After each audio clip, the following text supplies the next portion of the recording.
Hello and welcome to today's video. So this time we're taking a look back at Willow the Wisp, that short-lived animated show from the early 80s that went out in the 5 to 6 slot on the BBC back in the day. Now we've got a collection of books to look through, we've got a few bits of memorabilia as well, but most importantly we'll be chatting to Georgie Adams, who actually worked on the Willow the Wisp adaptations and the annuals as well. She also worked with Roger Hargreaves on the Mr. Men books. So going to be quite a fascinating little video, I hope. So sit back, relax, and let's get to it.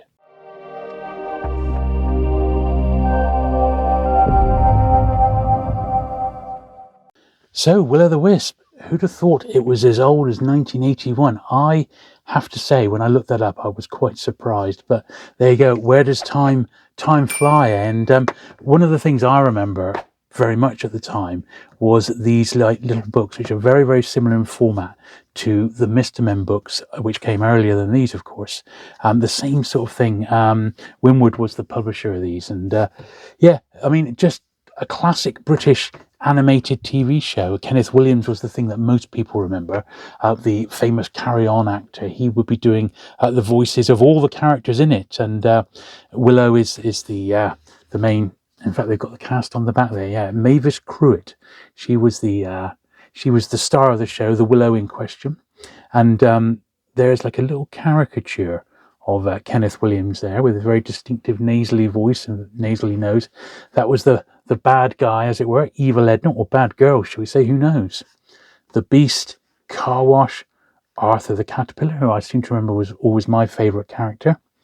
The Moog, the Astronauts lived in the mushroom there, and Twit the bird.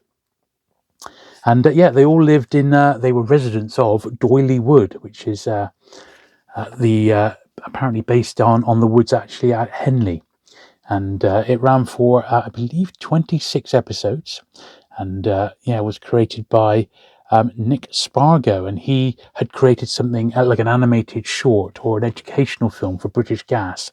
And on the back of that, he got the funding to do Willow the Wisp, which is amazing, isn't it? And certainly it is fondly remembered. Good news is, when I was researching this, you can find all of these episodes, the original series. There's 26 episodes. They are all online now on YouTube. They're not in the greatest quality copies or anything like that, but if you want to go back and sort of watch them all in order, and they are only 5 minutes long, then that's then you can do just that. And this is my collection of the smaller books, and I believe pretty much every episode of the TV show was adapted into this book form, and these were done by a lady called Georgie Adams. Now, Georgie Adams I met recently. I got to know her. Her husband was Tom Adams, who did the very famous Agatha Christie beautiful painted jackets in the 60s, 70s and 80s, and she's his wife. And at the time, she was a children's commissioning editor. She was an editor herself and a children's author, and she was tasked with writing these adaptations of the Willow the Wisp episodes, which is fantastic. So these weren't brand new. These were adaptations of the actual TV series. And as I said, there's 26 in all, and I believe the whole lot came. I haven't got them all, but I believe they were all published. Then there was a series. They were so popular that Smiths, who owned Winwood and Thurmer, I think, were part of the group. They asked if they could do some Willow the Wisp books which were for a younger audience, and that's exactly what these ones are. So it's like a read aloud book. It's a book to be read at bedtime, just featuring the Willow the Wisp characters there. And Georgie wrote all of these herself. I'm not sure how many of these there are. I think these are much scarcer to find than the smaller books. But I got to admit, when I used to go out sort of hunting at boot sales and things like that to look for these sorts of things, I would train my eye to look at the Mr. Men books for my kids and also the Willow the Wisp books.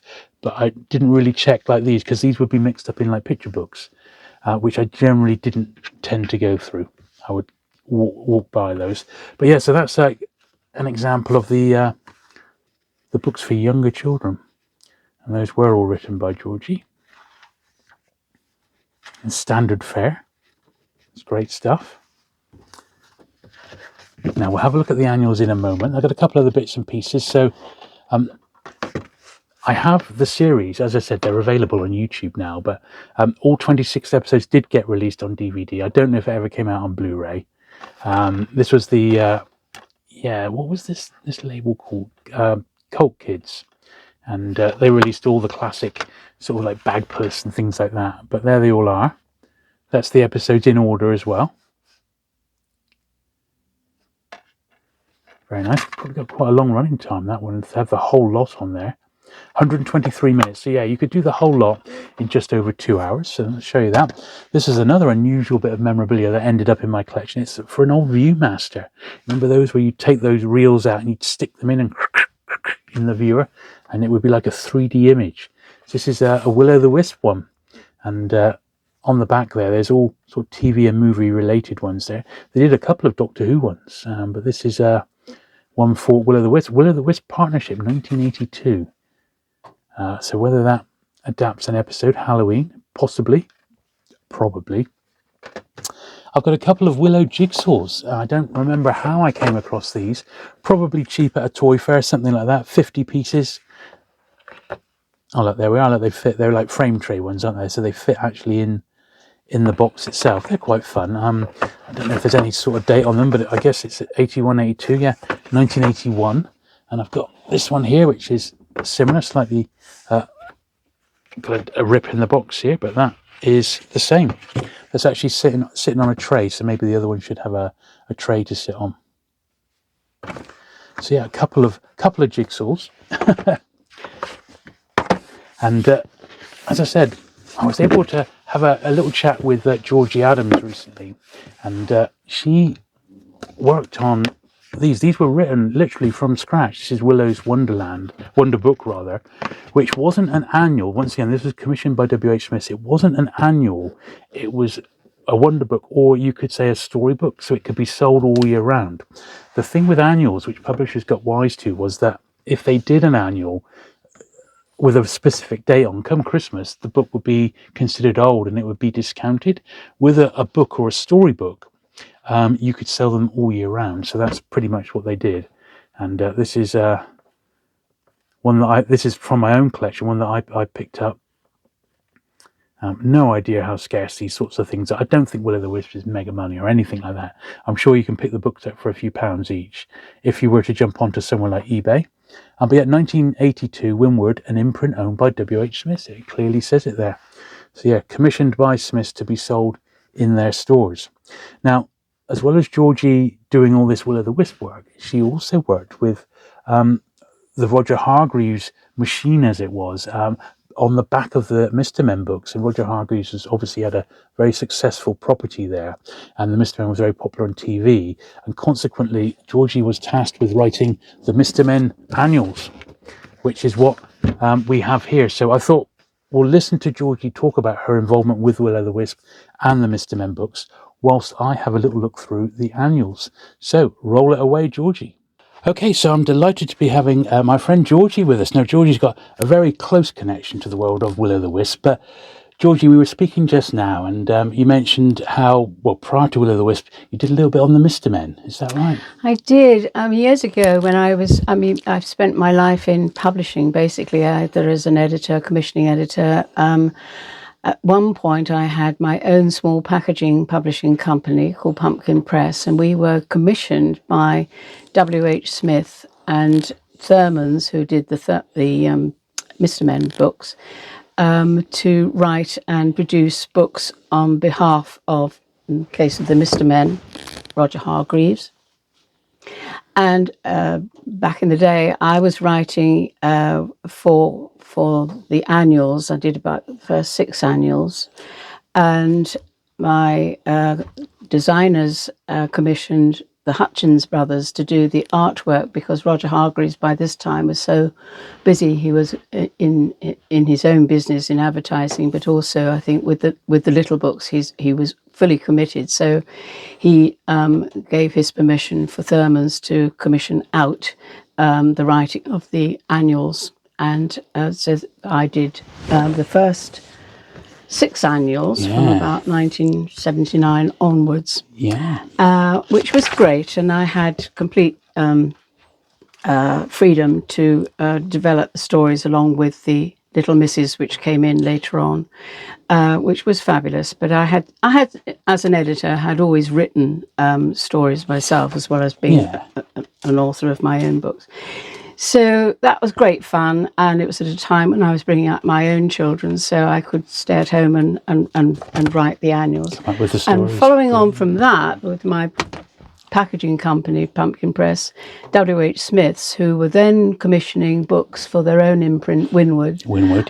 Commissioned me to write from the series from Willo the Wisp, from the TV series. So we started off with the little books, the little story books, which were based on the TV series developed and created by the fabulous Nick Spargo. Such a wonderful range of characters, so very British. It was just a joy to work on. But we actually produced the little books for W.H. Smith's Winwood, as they were known. And from those little books, we were then asked to develop, I was asked to develop simpler storybooks for early readers. Such was the popularity of the stories, so that I took the basic concept of the TV series and developed stories for early readers. So less text. And again, all the illustrations, absolutely. As you would have seen them on the TV series, originally narrated by Kenneth Williams, of course. Absolutely. And a simply wonderful range of early books. I mean, we have here one of the hardback annuals. Was that yours as well? Almost like it is. I wrote this, which was almost like an annual, but it never developed into an annual. No. I think this was a one-off, if I'm right in thinking about that. But I think this was. But I developed all the stories for this particular edition and created the little texts and puzzles and then there was a separate art team was there to sort of bring it to life with the strips. Yes, as an editorial design team, we produced all the artwork and text up to camera ready stage, and then it went to printing with Winwood, who were producing the books for them. But yes, and so all that was done to reflect exactly the characters as you would have seen them in the TV series. So that was my role really as editor and creator of books from Nick Spargo's original works. But great fun to do, and I created these storybooks, as I say, the slightly simpler storylines. You just don't find those around so often now. I mean, I just think that it was such a British creation. It was Doyley Woods. I was lucky enough to go and meet Nick Spargo in his house. I think it was down near Henley. Yeah. And there were some woods in Oxfordshire which were the basis for Doyley Woods, which is where all the action takes place. Yeah. With Edna and Arthur the caterpillar and the Moog. Fabulous names. Brilliant. Evil Edna, the television. Always a favourite. Yeah. Always a favourite. And Mavis, the wonderful fat fairy, just absolutely perfect. And it was just one of the loveliest times of my life being able to work on here. I felt so privileged to do that. Oh, brilliant. Oh, thank you, Georgie. Well, really, really appreciate you coming along to talk to us about that. Thank you very much. Lovely, pleasure. So there you go. I hope you enjoyed that little glance at So there you go. I hope you liked that little look at Willow the Wisp. Certainly a fondly remembered children's animated series that I certainly enjoyed very much at the time, and I've enjoyed picking up the odd bit and piece here and there. Thanks once again for Georgie for taking a few minutes out of her busy day to have a chat with us about her time working on the property. If you've enjoyed today's video, do please give it the thumbs up. Do please hit the subscribe button if you've not already for regular vintage content, and I'll look forward to seeing you again very soon. Bye.